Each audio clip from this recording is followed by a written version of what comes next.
que vamos a platicar sobre su nuevo documental. Te convertiste de hecho en un documentalista comprometido. Hoy tenemos un gran personaje. Marta Anaya, la entrevista. ¿Qué tal? Bienvenidos a la entrevista. Pues estamos ahora sí que a la mitad del camino, como dice Andrés Manuel, y como va a titularse su libro, que sale precisamente este fin de semana. Y bueno, para platicar de este momento, de lo que dicen los numeritos y las encuestas, hemos invitado a Francisco Abundis, que es un afamado encuestador, que de esto sí que sabe, y que además suele darle un sentido sociológico a sus análisis, lo cual me encanta. Paco Abundis, ¿cómo estás? Gracias por la invitación, Marta. Muy bien. ¿Cómo estás? Gracias. Bien, bien. Oye, pues estamos a unos días del tercer informe de gobierno del presidente Andrés Manuel López Obrador. Y bueno, ¿qué dicen las encuestas? ¿Tú cómo lo ves a partir de lo que nos dicen los números? Mira, pues tenemos varios fenómenos que vienen generando muchas preguntas desde hace tiempo. Como bien sabes, hay algún debate sobre el nivel de aprobación del presidente. Hay por ahí una medición diaria que es así como un electrocardiograma, sube medio punto, baja medio punto. El de Roy, ¿no? Como partido de fútbol. Pero al final creo que la pregunta atrás de esto, independientemente de quién haga la medición, y hay que hacer un paréntesis aquí, regularmente las mediciones por internet o telefónicas subestiman la aprobación del presidente porque no capturan al total de la opinión pública y mucho menos a los estratos de menos recursos, que es donde creo que el presidente tiene mayor aprobación. Pero bajo la medición que consultes y dado todo lo que ha pasado, creo que el juicio llega alto en su aprobación. Vivienda es también, más allá de las de vivienda. Yo creo que prácticamente en todas las de vivienda está arriba de 60 puntos. Okay. Y eso, digo, es el único dato validable, el de cara a cara en vivienda. Y ahí sale una primera pregunta de, bueno, ¿y entonces qué pasó en la elección pasada? ¿No? ¿Por qué tuvimos este resultado mixto? Donde por un lado, de julio. la intermedia, ¿no? Y ahí creo que algunos análisis me parece que a veces confunden al presidente con su partido, ¿no? Es decir, si bien él ganó con 53% de preferencia en el 18 con 30 millones de votos, su partido obtuvo en realidad 37, es decir, 10 menos. Y respecto al último dato que tenemos del 2021, está 3 puntos abajo su partido. Entonces, no solo él, sino incluso Morena creo que está después de 3 años con poco desgaste y ya veremos qué pasa para el 2022, que vienen otras 6 elecciones, en qué condiciones llega Morena, pero pues está Quintana Roo, está Durango, está Tamaulipas, Aguascalientes, Oaxaca, y me falta una, e Hidalgo. Y en todas estas elecciones a Morena le fue muy bien en el 21. Y algunas mediciones que ya están empezando a circular sugieren que está bastante fuerte para el 22. Wow. Entonces, si bien estamos a mitad de camino, si nos adelantamos un poquito más, es decir, un año más, pues este partido y este presidente podrán estar llegando con cerca de 21, 22 gobernaturas de las 32 para el 24, que no es un tema menor. Y falta todavía el Estado de México. No, bueno, ya te me adelantaste, pero bueno, vamos por ahí, es que cualquier otra cosa, porque efectivamente yo platicaba hace unos días con algunos amigos y decían, es que no va a llegar fuerte al 24 ni él ni Morena, pero tú dices exactamente lo contrario. Puse este ejemplo porque una cosa es él y otra cosa es Morena, ¿no? Entonces, creo, y entonces cualquier análisis que diga que perdió mucha fuerza porque no obtuvo el mismo número de votos Morena en esta elección que los que obtuvo él, no es un análisis riguroso, no es comparable un dato con el otro. Para allá iba, ¿no? Entonces, más allá de cómo llegue electoralmente, a lo que me refería es que en términos de gobernabilidad, en términos políticos, va a llegar fuerte. Que eso no significa que en los siguientes 2 años no sufra, pues, ¿no? Algunos descalabros, golpes y que ni Morena ni el presidente lleguen tan fuertes. Veremos, ¿no? Pero una Es lo que fuerza esperaría. importante como para impulsar a quien pudiera ser un sucesor. Exacto, pero da la impresión que para el 22 sí le podría alcanzar, veremos, de esas 6 gobernaturas, porque si aplica la fórmula que hizo en el 21, que fue seleccionar a los mejores candidatos con mayor capital político, más allá de la marca, pues sí tiene una alta probabilidad de llevarse varias de esas gobernaturas. Es decir, en el 21 no, la necedad de Félix Salgado no era pura necedad y no era... y no es que no les haya costado, ¿no? Hay quien dice que votó en la Ciudad de México pensando en Félix Salgado, ¿no? Y los que votaron en Guerrero, pues estaban, digamos, en otra lógica electoral. Pero a lo que voy con esto es, la mayor parte de los candidatos que tuvieron el 21 fueron los de mayor rentabilidad política, que eso junto con Morena les permitió ganar 11 gobernaturas. ¿No? Y entonces si aplican esa misma fórmula o esa misma estrategia al 22, pues da la impresión de que de esas 6, podrían ganar un buen número de ellas, ¿no? Y hay quien dice que podrían ser hasta 5, que probablemente... Es suficiente para enfrentar otra vez a un bloque opositor completito. Exacto. PRD. Exacto. ¿Incluido? ¿Cuál? Con Movimiento Ciudadano también. Ahí sí no sé, ahí sí digamos ya sería otro análisis. Sí, otro análisis, ¿no? Lo que intento hacer ahora es un balance, si bien de medio año, pero ver cómo llega el presidente, cómo llega Morena, no solamente en términos electorales y de popularidad, y por eso empecé con la aprobación presidencial, sino en términos ya reales de poder, ¿no? Y lo que ganaron, o la cantidad de gobernaturas que tienen ahora, que es pues cerca de la mitad del país, o la mitad del país, pues no es, o sea, estarás de acuerdo con que es pues una suma a su capital político, ¿no? A ver, partamos de nuevo. Estamos con un presidente con alrededor del 60% de aprobación. Va por arriba del 60% en la medición que quieras ver, así es. ¿Le llamarías un presidente poderoso a mitad del camino? Te diría que sí, pero sin duda ha tenido mucho desgaste desde las primeras mediciones que tenemos al inicio de su administración. Y el hecho de que tenga esa aprobación no necesariamente para todas sus acciones se traduce en poder, porque creo que lo que está atrás de esa aprobación es mucho él y no necesariamente su gobierno. Él persona. ¿Empatía hacia él? Él persona, el presidente, no el gobierno. Y eso creo que esa distinción también es importante. La gente está observando problemas muy, muy claros en temas como inseguridad, es más que obvio, lucha contra el narcotráfico, ¿no? Son 2 de los temas críticos de esta administración.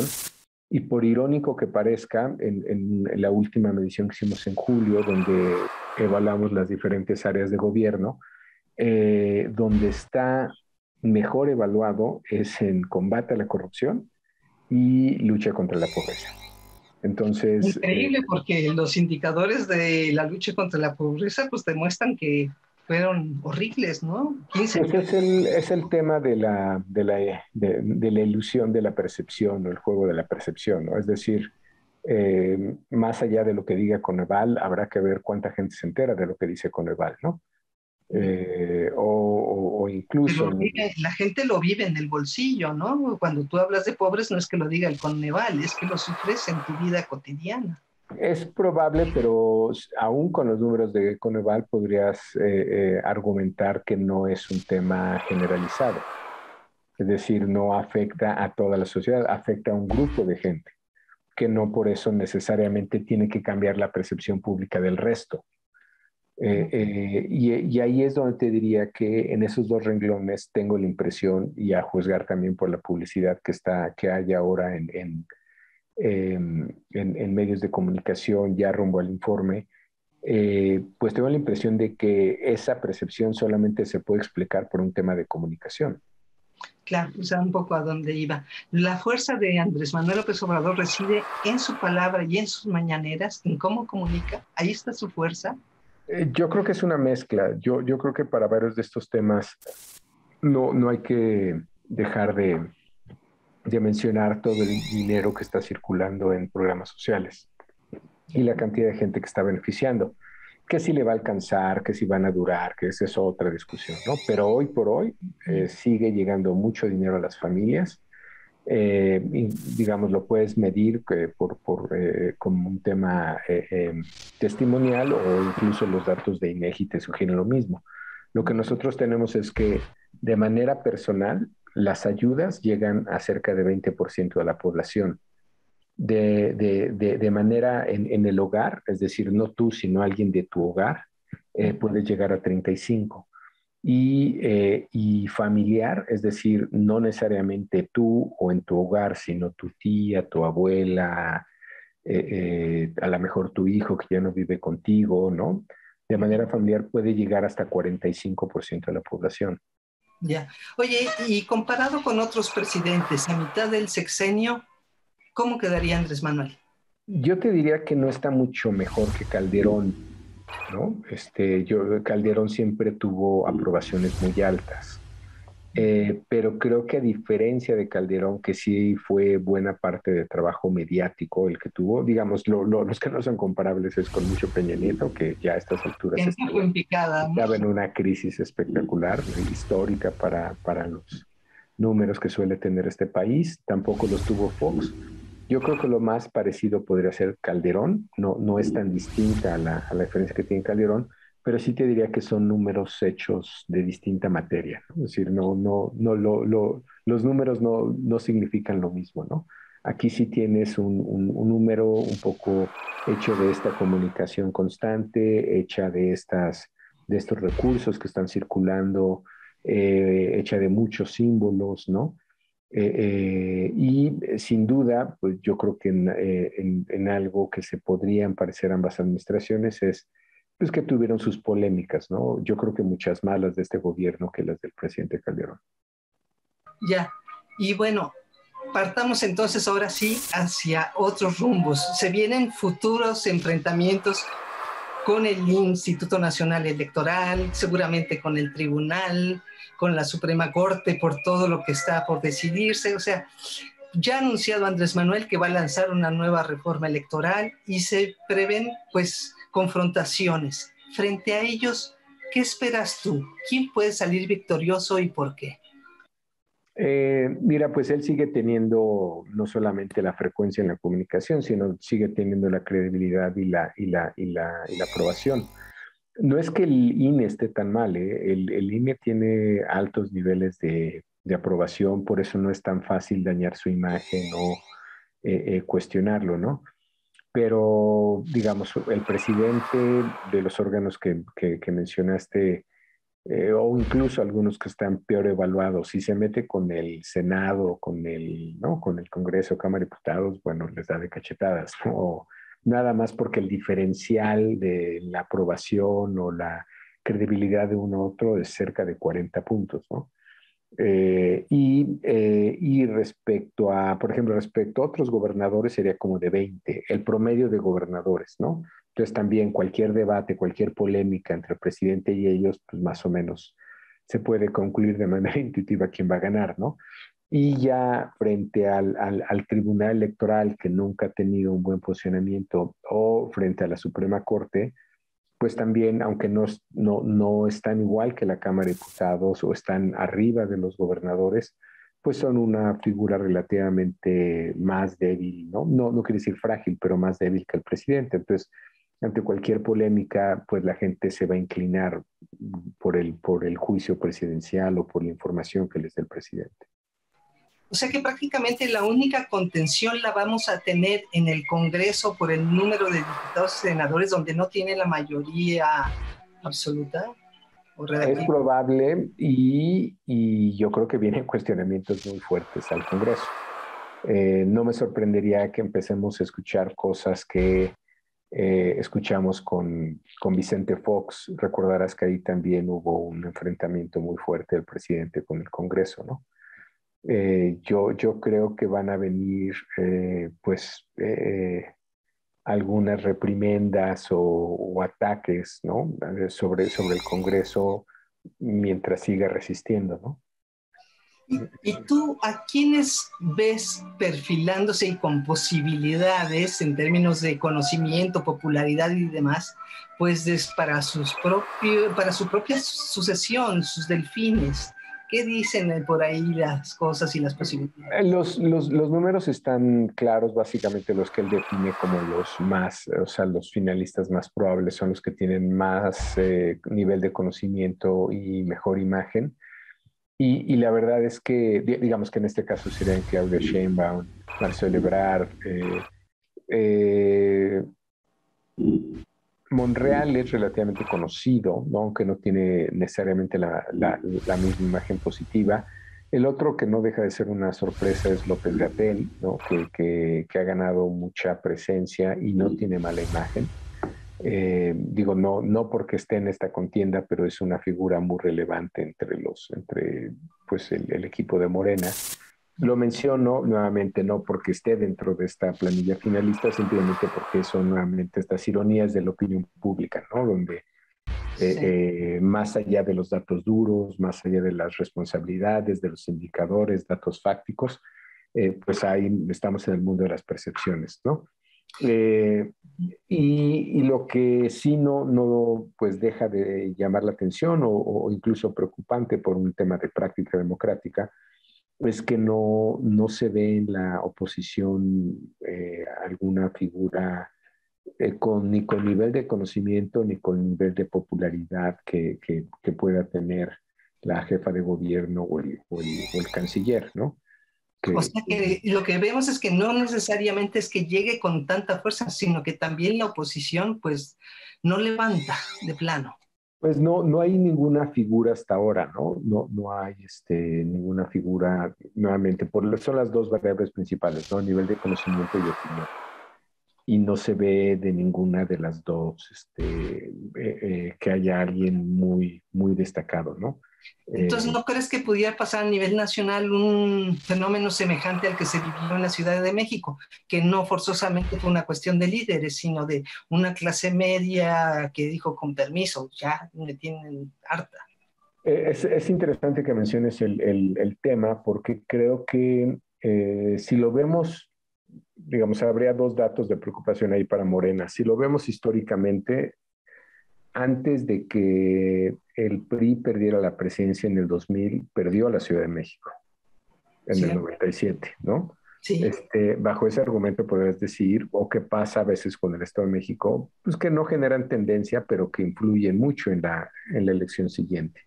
O sea, son dos lugares electoralmente de mucho peso, pero en particular la Ciudad de México genera corriente de opinión. Entonces, sí, el hecho de que hayan ganado, ya olvídate la cantidad de alcaldías, la diferencia con la que ganaron alcaldías como Miguel Hidalgo o como Álvaro Obregón, sí llama mucho la atención, o los diferenciales de participación en colonias como Polanco, Las Lomas, ¿no? Casillas con niveles de participación de 80%, una cosa totalmente histórica. Sí, o sea, yo creo que esa es bueno, eso por hablar de las de aquí, luego viene todo el corredor del Estado de México, que pasó algo parecido. Entonces, sí, yo creo que ese es un foco rojo y que en la lectura de aquí al 24 puede ser relevante, porque como bien señalas, esto puede que hayan tenido buenos candidatos, las alianzas o la oposición, pero da la impresión que fue un voto más bien anti-Morena.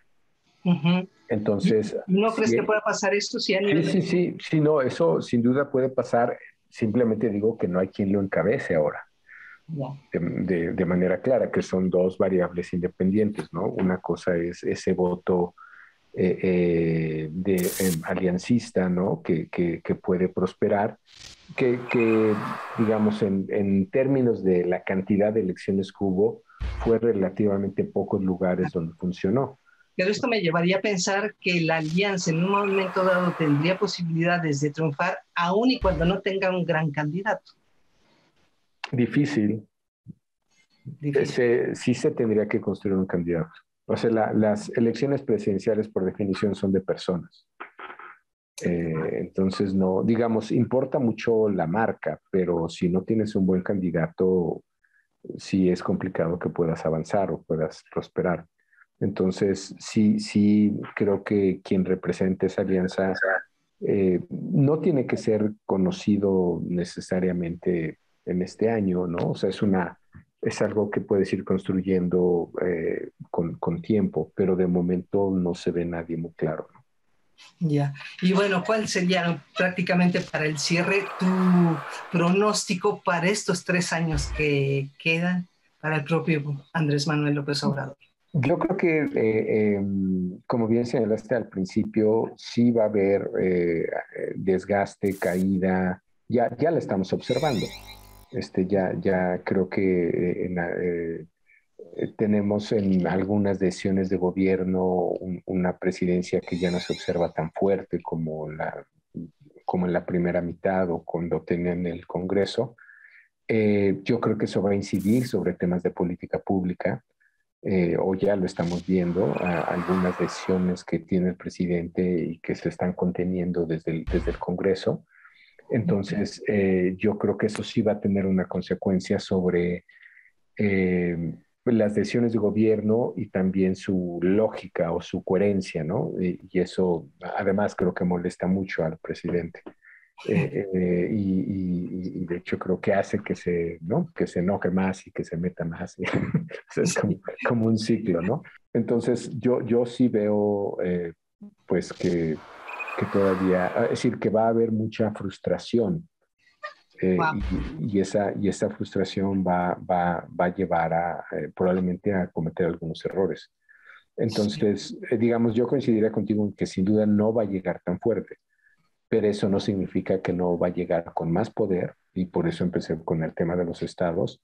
No significa necesariamente que va a llegar débil, y creo que al final digamos, para el 24 dependerá mucho del candidato, pero digamos, en lo que es propiamente el gobierno del presidente, pues da la impresión de que va contra tiempo, ¿no?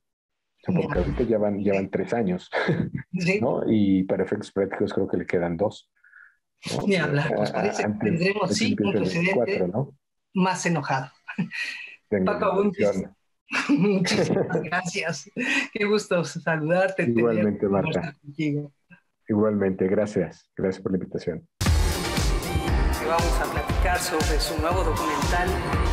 Te convertiste de hecho en un documentalista comprometido. Hoy tenemos un gran personaje. Marta Anaya, la entrevista.